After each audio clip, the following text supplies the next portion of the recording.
একটা মৃতর ভোট আপনি দিতে পেরেছেন? নো।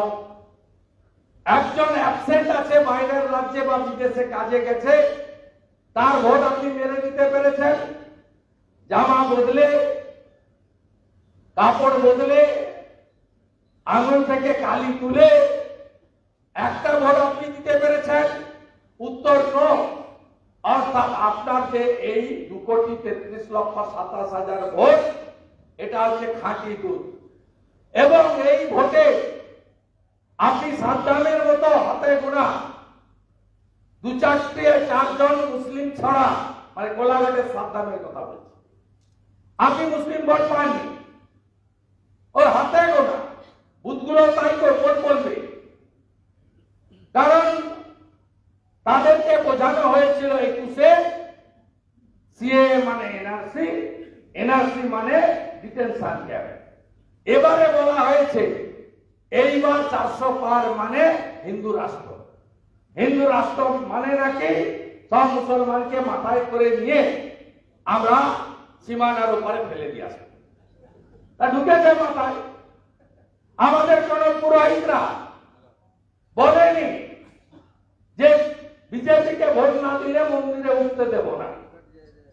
ইমাম বাবুরা বলেছেন যে ভোট যদি বিজেপিকে দাও তাহলে তোমার বাড়ির কেউ ইন্তেকাল করলে আমি নামাজ পড়াতে যাব না, আর তুমি মসজিদে উঠবে না।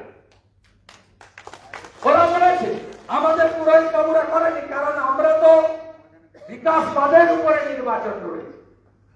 আমরা তো হিন্দু মুসলমান করিনি, আমরা জঙ্গিবাদের উপরে নির্বাচন করেছি। আমরা বিচ্ছিন্নতাবাদী শক্তি, ভারত বিরোধী শক্তির হাত থেকে দেশকে বাঁচাতে রাষ্ট্রবাদীদেরকে এক হওয়ার জন্য আমরা বলেছি। কিন্তু আজকে পরিণাম যা এসেছে তাতে মুসলিম ভোট নাই বললেই চলে। তৃণমূলের ভোটে 95% মাইনরিটির ভোট আছে।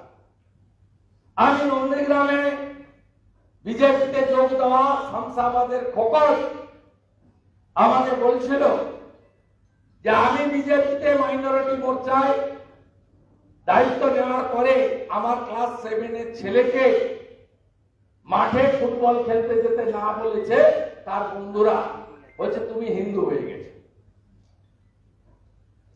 আমি যখন রথিবালা হারি শহীদ আমাদের এই নির্বাচনে